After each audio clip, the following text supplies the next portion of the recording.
Welcome to the Instagram stories for Wednesday, July 2nd. I'm your host, Daniel Hill. There is a lot of social media news to talk about today, including the fact that Threads now has a separate DM inbox, which is probably available to you if you update your app. President Trump has also gone on record to say that he has a US buyer for TikTok. TikTok at the same time is cutting staff in its shop section of the app. And we'll talk about a new Instagram feature to allow you to share what you're listening to on Spotify all the time. Additionally, the YouTube team has some new updates that they're working on, including an AI-powered search that's only available to premium members. After all that, I will do Wednesday Waffle, which is where I talk about a topic that may or may not be related to social media. And in this case, I'm going to be sharing a story that you might like. All of that and more on today's episode. But first, here's a quick word from our sponsors. Welcome back. Let's start with the biggest news of the day, which comes from the Threads team, who have posted on Threads, quote, introducing DMs. We're making it easier to continue your conversations one-on-one right here in the app, end quote. Then they explain some things about DMs on Threads that you might not be aware of. The Threads team explains, quote, once you have DMs, you'll see the envelope icon at the bottom of your screen. Tap it to open your Threads inbox. You'll see all your messages in one place there. Start a one-on-one conversation by tapping the compose button at the top right and searching for the person you want to DM. End quote. Here's the interesting part, which I wasn't aware of, but I think it's very key to know, and I think it makes for an interesting twist on DMs on Threads. Quote, you can message people on Threads if they follow you here or if you follow one another on Instagram. End quote. I think this is interesting because if you don't really have someone who is engaging with you on Threads, but you have a relationship on Instagram, you can leverage that relationship in order to start a conversation on Threads, and maybe they will follow you. The Threads post continues, quote, to DM a post you see on Threads, tap the share button beneath it, then search for the person you want to message. Add a message if you'd like, then tap the paper airplane icon to keep the conversation going one-on-one. A few more things to know about messaging on Threads. It's mobile only to start. If you're 18 and over, it's available in most countries. It's protected by our privacy standards and safety measures. Group messaging will come later. It's one-on-one for now. We'll also be adding inbox filters and controls over who can message you. If you've enabled push notifications, you'll get an alert when someone DMs you. Finally, you can block or mute a conversation by tapping on the three-dot menu within a message, and we're exploring other ways to give you more control over who can message you. Threads is all about sharing perspectives with your community, and now you can take the conversation further one-on-one, end quote. I will link to this thread so you can see the entire thing and look at the screenshots. I do have the DM inbox on my Threads app. Once I updated, it appeared, but because it is mobile only, it's not available on web. So I think that's a little bit interesting. You need to make sure that you are using the mobile app regularly if you're DMing with people on Threads to make sure you don't miss any messages. Let's move on to the TikTok news. President Trump told Fox News Sunday Morning Futures program that, quote, we have a buyer for TikTok, by the way. I think I'll probably need China approval, and I think President Xi will probably do it, end quote. President Trump went on to say that he'll have more to share on the deal in, quote, about 2 weeks, end quote. I will, of course, keep you posted on that. In other TikTok news, Bloomberg News is reporting that TikTok is cutting more workers from its U.S. e-commerce division, TikTok Shop, the third round of layoffs for that team since April. A spokesperson for TikTok said, quote, as the TikTok Shop business evolves, we regularly review our operations to ensure long-term success. We've made the difficult decision to adjust parts of our team to better align with strategic priorities, end quote. This news is a bit confusing because TikTok has repeatedly noted that US sales are rising, with the app reporting a 3x increase in sales on Black Friday last year. For the entire year of 2024, TikTok reportedly generated around $30 billion, up significantly from what was achieved in 2023. Okay, that is going to do it for the TikTok news. We are going to take a quick break. When we come back, we'll have some updates from the YouTube team, including a new AI search for premium users, which I think is a very cool feature. Stick around. Welcome back. Let's continue with the YouTube news. This is directly from the Creator Insider team at YouTube. Here's Lauren. What's up, Insiders? I'm Lauren, a program manager working on our product team here at YouTube and the producer of Creator Insider. We're introducing deeper audience insights to help creators understand their viewers beyond just new and returning. Creators will now be able to see granular segmentation based on long-term viewer behavior, including new, casual, and regular viewers. The goal is to help creators build better content strategies and grow their audience. Let's get into specifics. The returning viewers metric is being replaced with more detailed categories, casual and regular viewers. Casual viewers are those who've been watching occasionally for a while, specifically between 1 and 5 months in the last 12 months. And regular viewers are those who've been watching consistently for a while, specifically for 6 or more months in the last 12 months. These new categories provide a more nuanced understanding of viewer engagement and are not a direct equivalent of the previous returning viewers metric. There aren't any changes to the new viewers metric. We'll continue to define new viewers as those who've watched for the first time in the selected time period. The new audience segmentation will apply to any engaged views, including shorts, VOD, and live. We want to explicitly call out that some channels may see a lower percentage of regular viewers than they might expect. Why? Regular viewers is a high bar to reach, as it signifies viewers who've consistently returned to watch your content for 6 months or more in the past year.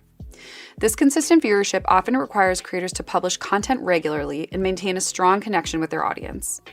To help with this, we recommend community building strategies via posts, comments, live premieres and chats, and brand consistency. This is beginning to launch to all creators globally on desktop and mobile. Let us know what you think. Moving on.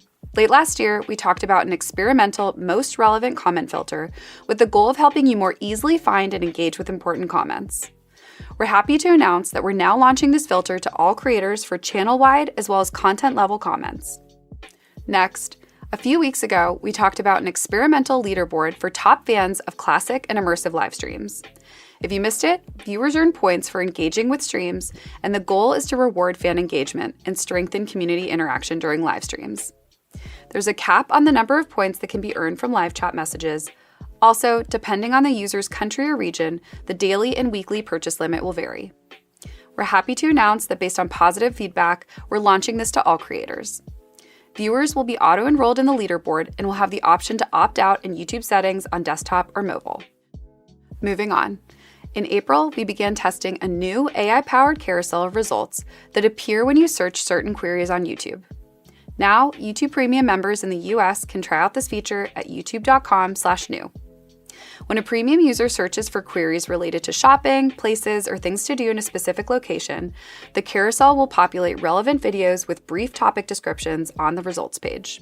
The goal is to help users quickly discover videos and topics related to their query and provides a new way for creators to be discovered by viewers who might not have found them otherwise. And that's it for this week. From the creators of YouTube to YouTube creators, we'll see you next week.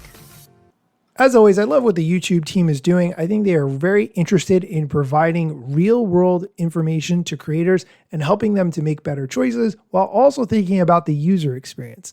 Hats off to the YouTube team. That is going to do it for today's episode for news. If you want to hear me talk about another topic, stick around after the music. Instagram news got you covered, sometimes even TikTok. Relevant platforms in the metaverse ahead of the wave without a break or a pit stop. Still waiting for Zuckerberg to give me the big job. Pause. Use trademarks and logos with Insta's permission, of course. If you like the show and you gain some good info, maybe leave a review. It's a type of applause. Just drop me a message if you want to collab. If you got some good content or you want to run ads, at Daniel Hill Media is where I am. TikTok, Facebook and Instagram.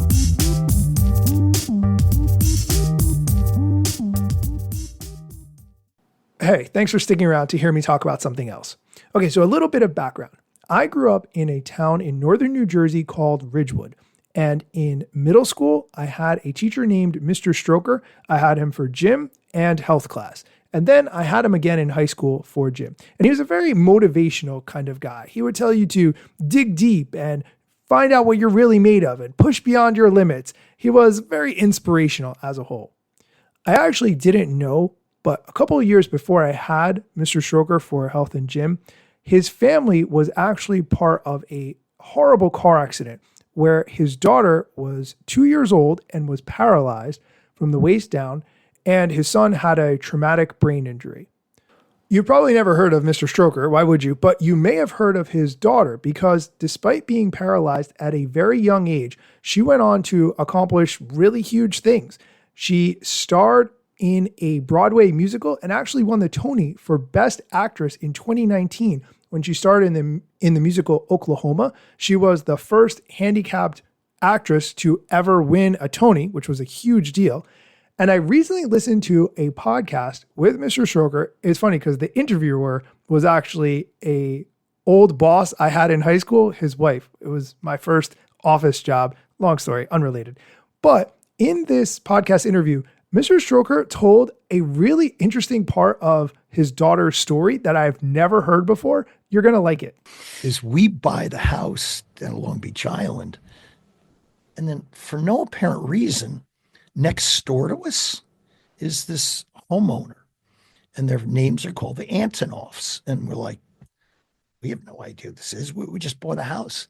Well, their youngest child, Sarah, is at the time about 6, and the oldest living girl with this brain tumor that's going to take her life at any time. But she's still alive. She's been able to, and she's got this brain tumor. So she and Allie get like this. Oh. They become like best friends, right? And one summer, Rachel, her older sister, goes to theater camp, comes home at the end of theater camp, and says, "Hey, I'm going to do a show here. We need some people."